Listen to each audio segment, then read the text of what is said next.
أعوذ بالله السميع العليم من الشيطان الرجيم. بسم الله الرحمن الرحيم.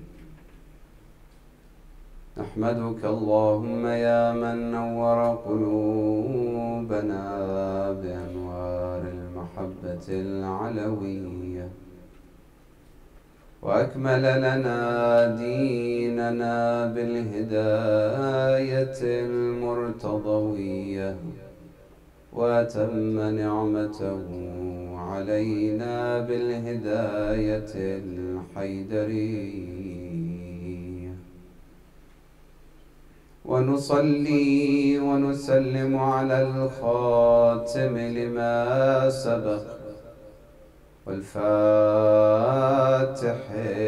لمن غلق، والمعلن الحق بالحق، حبيبك وحبيبنا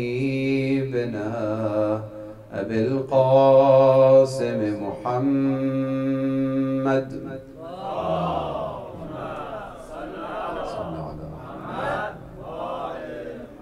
صلى الله عليه وعلى أولاده الطاهرين، لا سيما صاحب العصر والأمر والزمان، عجل الله تعالى فرجه الشريف. صلوات اللهم صل على محمد. On était en train d'expliquer les éthiques ou les étapes de muraqaba, adab al-muraqaba. C'est quoi les étapes importantes pour vraiment observer notre spiritualité, contrôler notre âme, etc. Nous avons parlé de tark al-ma'siyah, abondance des péchés ou s'éloigner de péchés, al-ishtighal bil-ta'a, s'occuper de l'obéissance d'Allah subhanahu wa ta'ala. Et troisième partie, nous avons parlé de muraqaba. On a un petit peu expliqué l'importance de muraqaba. Aujourd'hui, comme je vous ai promis hier, on va parler de la tristesse continuelle pour qu'on puisse réussir au niveau spirituel. Al-huznu ad-da'im. Al-huznu ad-da'im.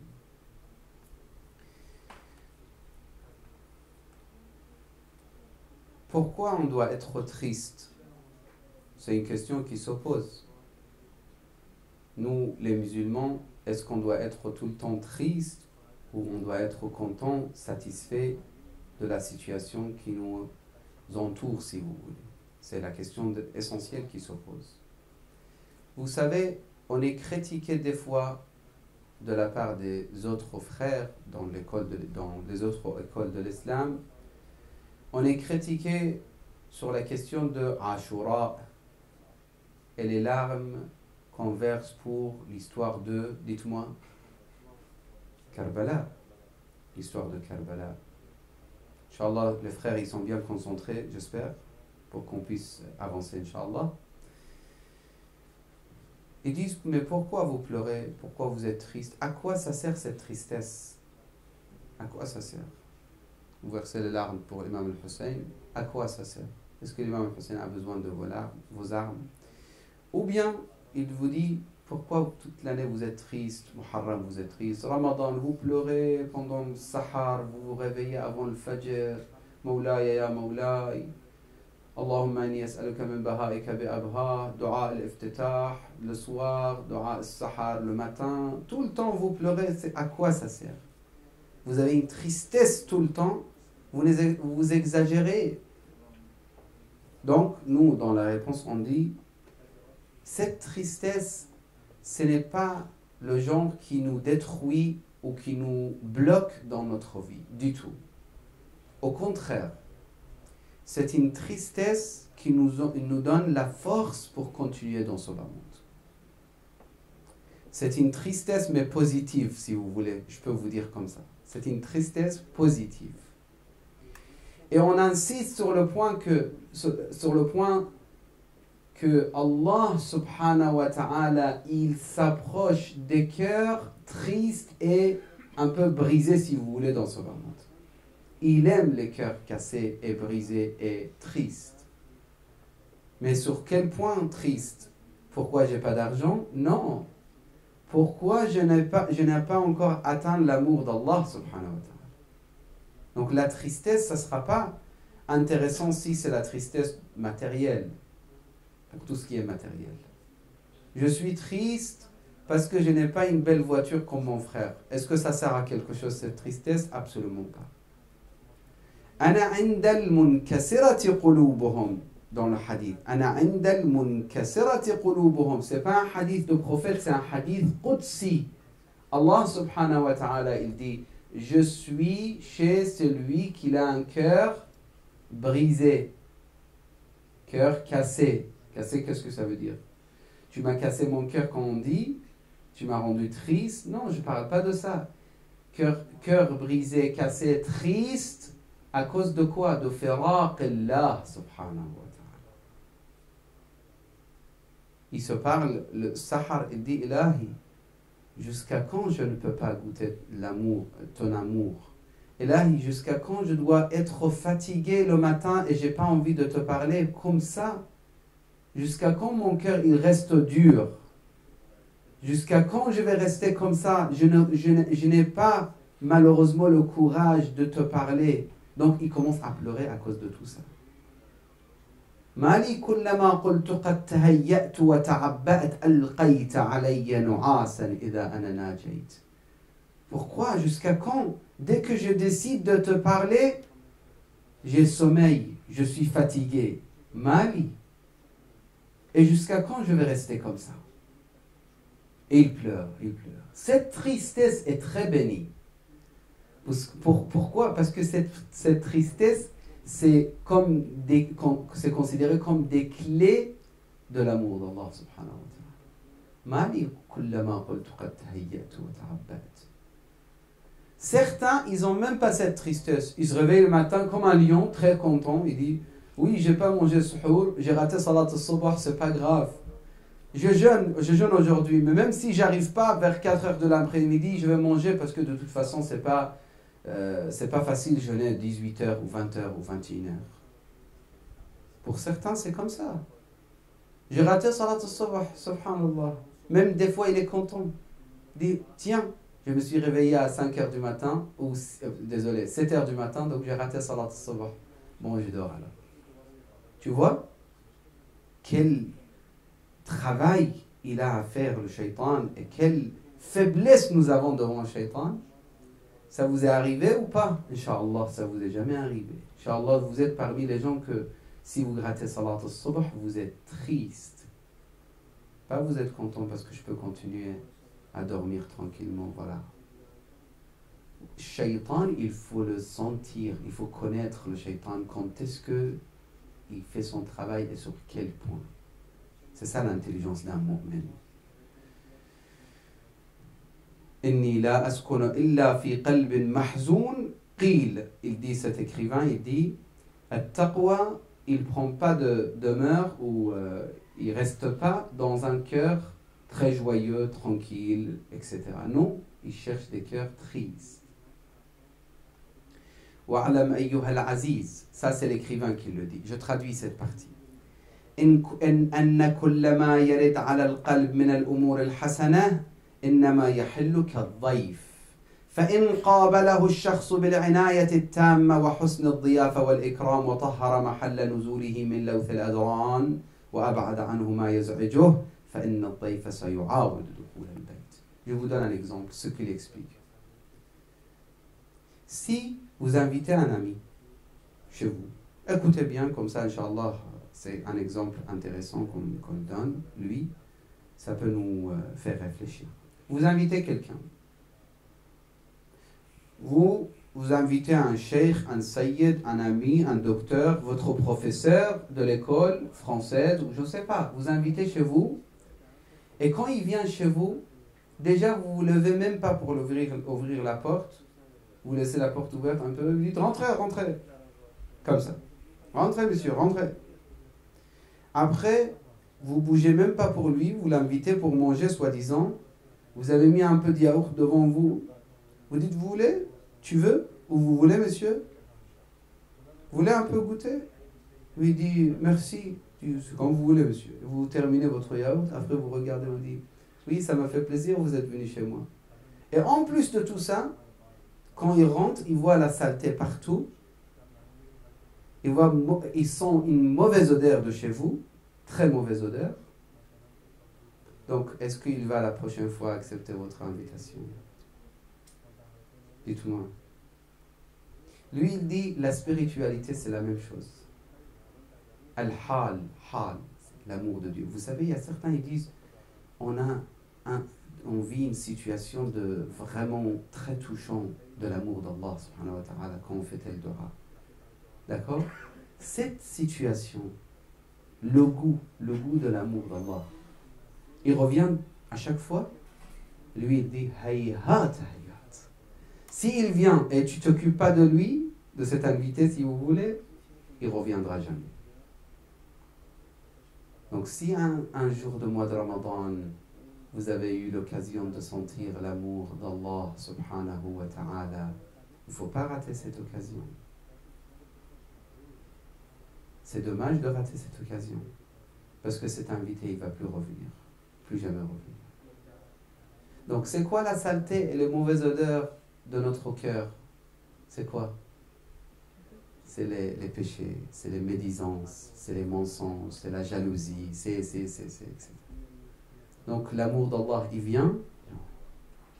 Justement, c'est pour ça on dit at-takhliya wa at-tahliya. Tahliya, ça veut dire purification, vidange. Quand vous changez l'huile de la voiture, pour les gens qui ont une belle voiture là, quand vous changez l'huile de la voiture, d'abord il faut vider ou d'abord vous versez l'huile frais, neuf? Il faut vider avant, bien nettoyer, il change les filtres. Si pour une voiture, vous videz d'abord l'huile qui est abîmée, vous changez les filtres, vous faites tout ça. Et pour mon cœur, il ne faut pas vider, nettoyer, purifier, et puis après inviter la spiritualité. Puis après inviter l'amour d'Allah subhanahu wa ta'ala dedans. C'est ça, les étapes. وإن هو عرضه للأذى أشكل الأمر فإن كان لك حال فعليك أن تعرف قدرها. Si tu as eu l'occasion de goûter l'amour d'Allah, il faut que tu saches l'importance de cet invité et tu t'occupes de lui pour qu'il reste. Imaginez, vous m'invitez, un des frères afghans ou maghrébins ou français, irakiens, n'importe qui. Je connais un peu les spécialités de nourriture de différents pays. Par exemple, les frères afghans, ils ont un repas très connu avec carottes. Tiens, c'est proche de iftar, je vous donne des idées. Qabeli, ahsant. Donc, Qabeli, par exemple, lui, il prépare Qabeli avec beaucoup de légumes, beaucoup de bonnes choses autour. Et montou, et je ne sais pas quoi. Là, je dis des choses que les Afghans, ils savent c'est quoi. Vous, notre communauté arabe, ils ne le connaissent pas, ni les autres. Donc, s'il m'invite, il fait tout, il prépare wa alaykoum salam, tout ça. La prochaine fois, quand il dit, Cheikh, tu viens chez moi, et c'est quelqu'un qui paye son khums, c'est quelqu'un qui a la peur d'Allah, il ne ramène pas viande haram, et quelqu'un qu'on va discuter sur Ahl al-Bayt après, ça va m'intéresser. Tout est intéressant chez lui. La propreté, bon repas, halal, il est respectueux, discussion bénie, je vais venir. Mais si quelqu'un, la samahallah, il fait le contraire, ça ne va pas m'encourager. Il y a beaucoup de choses à préparer pour inviter quelqu'un. Et quand il prépare tout ça, les frères, ils aiment rester, l'invité, il aime rester. La spiritualité, il reste si tu prépares justement ton cœur pour accueillir la spiritualité. Et après, il parle sur alim, il dit a'da'uka nafsuka allati bayna janbayk. C'est le hadith. قال الإمام الصادق عليه السلام ليس بين العبد وبين الله تعالى حجاب أظلم وأوحش من النفس والهوى. النفس والهوى, j'aime dormir, c'est le hawa. J'aime avoir mon intérêt, c'est un nafs. J'aime dormir dans la meilleure place, c'est un nafs. J'aime manger le meilleur morceau de viande qui est devant nous, c'est un nafs wal hawa. Il dit les pires des voiles entre toi et Allah, un nafs wal hawa. J'aime pas être critiqué, un nafs. Critiquer, c'est clair? J'aime pas être critiqué, naqd. La uridan unqad. J'aime pas être critiqué. C'est le nafs, c'est le hawa. J'aime que tout le monde se lève pour moi quand je rentre. C'est un nafs ou un hawa. J'aime que quand il parle de quelqu'un intelligent à l'association, il mentionne mon nom. C'est un nafs ou un hawa. J'aime que ma mère, il me préfère sur mes frères. Un nafs ou un hawa. Donc pour tout ça, qu'est-ce qu'on va faire? Il dit, Imam al-Sadiq alayhi salam, وَأَوْحَشُ مِنَ النَّفْسِ وَلَيْسَ لِقَطْعِهَا وَقَمْعِهَا سِلَاحٌ مِثْلُ السَّهَرِ بِاللَّيْلِ وَالظَّمَأِ بِالنَّهَارِ. Les meilleurs outils ou armes pour vraiment contredire le nafs wal hawa, c'est rester réveillé la nuit, as-sahar bil-layl. As-sahar bil-layl pour regarder les séries à la télé, pour vérifier son Facebook. J'ai pas de Facebook, mais j'entends parler, c'est vraiment énormément grave pour celui qui ne se contrôle pas. Pour rester sur WhatsApp, pour rester sur Internet, non. As-sahar bil-layl pour se mettre devant Allah subhanahu wa ta'ala. Essaye s'il te plaît, mon frère. Essaye une nuit avant le fajr. Lis quelques lignes de dua al-sahar, de dua Abu Hamza. Essaye. Je te demande, essaye de le faire pour toi-même, pas pour moi. 3 lignes de dua, 3 lignes, je te demande pas une page. Et après 3 lignes, si tu as envie de continuer, continue. Mais essaye, frère. Des fois, on ne comprend même pas qu'on a soif. On n'a même pas le sentiment. La nash'uru bil-'atash ba'd al-ahyan fi ba'd al-ahyan. On ne sent pas la soif. On ne sent pas qu'on a soif. Mais quand tu goûtes un petit peu, tu reconnais le fait que tu avais vraiment beaucoup soif. فهي تتصرف بك مع أصدقائها وشركائها من شياطين الخارج وعليك أن تحذرها كل الحذر. النفس النفس النفس وويلها. Donc comment on va faire? Il y a plusieurs étapes ici à respecter. Al-awwal al-musharata. Al-musharata. Tu te mets devant ton nafs. Tu dis écoute, je vais faire du commerce avec toi. Vous savez, si moi et le Hajj, par exemple, ici le frère de notre communauté, je vais faire la commerce avec lui. On ne va pas dire, allez, on fait commerce, après, on gagne comme tu veux, comme je veux, c'est pas grave. Non, on va tout, dites-moi, noter, parce qu'on a eu beaucoup de problèmes dans la société. Donc, Hajj Nasser, je vais faire commerce avec toi, Akh Nasser, donc viens qu'on note tout, n'est-ce pas?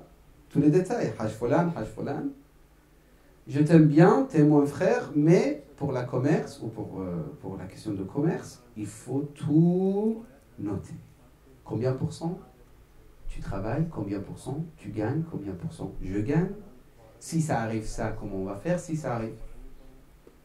Alors que le commerçant avec toi qui va faire cette pacte pour faire la commerce avec toi, ce n'est pas quelqu'un sûrement injuste. Peut-être qu'il va être très fidèle, très correct. Mais quand même, tu vas tout noter. Est-ce que ton âme, ton nafs, il est fidèle? Ben, je vous dis dès maintenant, il est trahison. Il est traître. Votre nafs, il vous trahit. Je vous assure. Ça, ne vous inquiétez pas. Il n'y a aucun doute dessus. Parce que le hadith, il dit, c'est votre ennemi. L'ennemi, il trahit ou pas? Votre nafs, il veut vous trahir. Je vous le garantis, et il vous a déjà trahi et il va vous trahir, et sans arrêt. Votre nafs, c'est son rôle de vous trahir. Comment? Vous aimez les vêtements, il va vous trahir et grâce à ça. Vous aimez les manger, les repas, il va vous trahir à travers ça. Vous aimez être respecté, il va vous trahir à travers ça. Vous aimez être connu. Vous savez, il y a des gens qui ont l'amour je sais pas, d'être star, la star. Tu lui dis, qu'est-ce que tu aimes devenir? Il dit, j'aime devenir la star. Partout, ils mettent ma photo, c'est ça? Et partout, sur les bâtiments, partout, je vois ma photo comme ça. Je suis la star. Donc, Shaitan, il sait que point faiblesse pour lui, c'est... Et d'autres. Chacun a quelque chose. Donc, ton nafs, il est fidèle ou pas, il n'est pas fidèle? Dites-moi, il est traître ou il est gentil? Dites-moi, traître. Donc, comment tu vas faire avec? Tu vas faire musharata. Bien détailler les choses. Attention, je ne vais pas t'écouter. Je te dois ça, tu me dois ça, etc. etc. Al-thani al-muraqaba. On ne peut pas faire confiance, donc il faut faire observation. Vous savez, chef de travail, je ne sais pas, est-ce que vous avez travaillé dans le bureau administratif? Le responsable de bureau administratif, il vérifie, même si vous êtes employé maçon ou quoi que ce soit votre travail, il y a votre responsable, il vérifie votre travail. Il revient, il voit vous êtes, par exemple, en train de parler avec quelqu'un au téléphone, il passe, il dit, monsieur, ça avance votre travail? C'est comme s'il vous dit, arrête, mais là, à côté, c'est pas le moment. Je te payais les minutes, je te paye l'heure. Travail. Subhanallah. On devient l'esclave presque. Il faut le respecter, oui, on est obligé. On s'est engagé, on a signé, pour chaque heure, il paye 12 euros, 9 euros, 30 euros. Je ne sais pas, ça dépend de votre spécialité, votre niveau. Mais par heure, tu es payé, donc tu fais ton boulot, n'est-ce pas? Et lui, il observe. Ben justement, pour ton nafs, il n'y a personne à part toi qui doit observer. C'est toi qui dois observer. Al-muraqaba. Si tu le laisses, Allahu Akbar, comment il fait? وهي حراسة النفس لئلا تجر الأعضاء والجوارح إلى ارتكاب المخالفة وإلى إهدار العمر العزيز الذي يعدل بكل آن من آناتها الدنيا وما فيها. Il dit, ce nafs-là, il veut te faire perdre ton temps, ta vie, le temps, qui est le plus important de ta vie. Parce que si il te fait perdre une heure, des fois cette heure-là, il est plus cher que le monde entier pour toi. Pourquoi? Parce que tu vas quitter, tu vas rien garder avec toi. Tu m'écoutes ou pas, mes frères? Vous m'écoutez, Inch'Allah.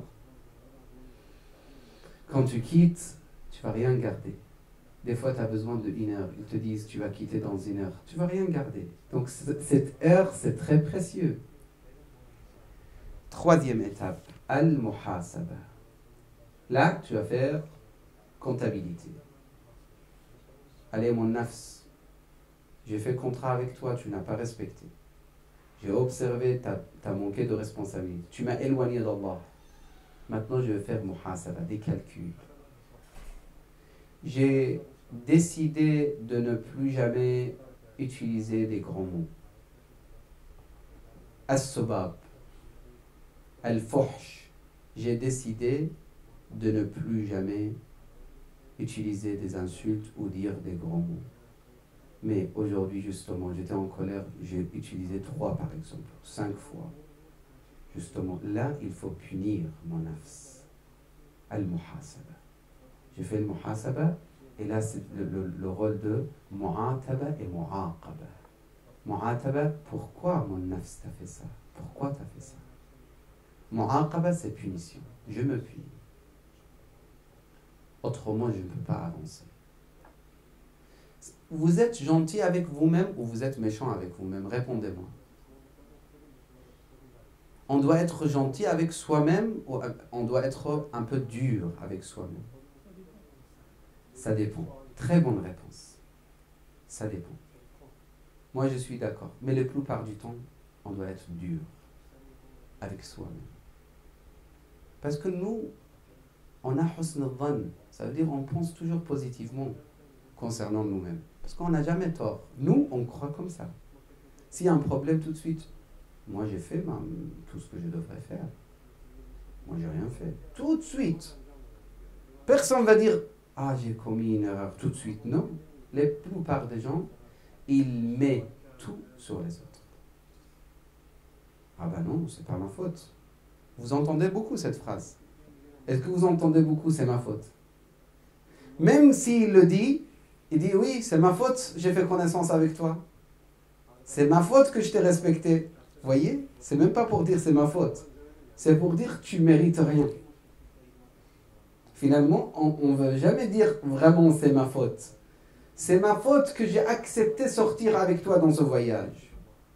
Donc finalement, il veut dire « tu es vraiment, désolé pour le terme, mais tu es vraiment le pire qui existe, ou tu es quelqu'un qui ne mérite même pas d'être ami avec moi, etc., etc. » Donc, le fait de penser négativement sur nous-mêmes, c'est rare. C'est pour ça qu'il faut faire des exercices.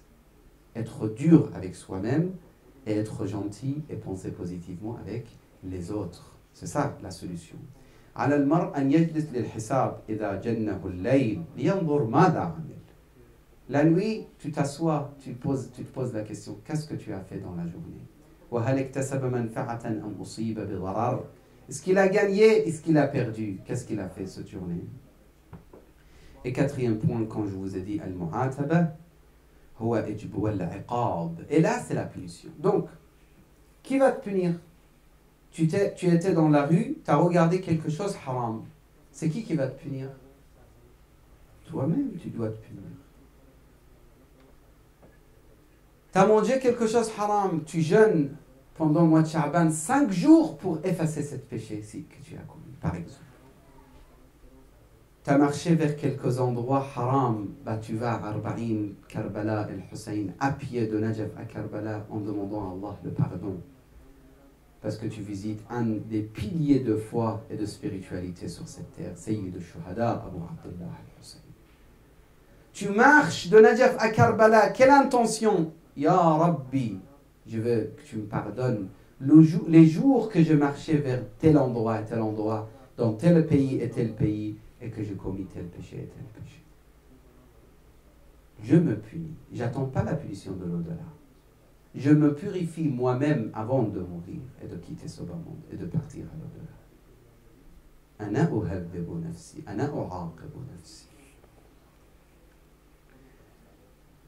والحاصل أنه لو منعتك القساوة من التأثر بالمواعظ الشافية ورأيت الخسران في نفسك يوما بعد يوم فاستعن عليها بدوام التهجد والقيام وكثرة الصلاة والصيام وقلة المخالطة والكلام. Des fois, il faut baisser ou il faut un petit peu moins parler pour pouvoir bien réfléchir, pour pouvoir bien vérifier notre personnalité, corriger nos défauts, etc. etc. أقول قولي هذا وأستغفر الله لي ولكم. بسم الله الرحمن الرحيم. اللهم إنا نسألك وندعوك بنبيك نبي الرحمة إلهي بمحمد وعلي وفاطمة والحسن والحسين والتسعة المعصومين من ذرية الحسين وبإمام زماننا يا الله. اللهم عجل لوليك الفرج، اجعلنا من خير أنصاره وأعوانه، اشف كل مريض، رد كل غريب، فك كل أسير، أصلح كل فاسد من أمور المسلمين. إلى أمواتنا أموات الحاضرين، إلى من مات على الإيمان. الفاتحة مع الصلوات.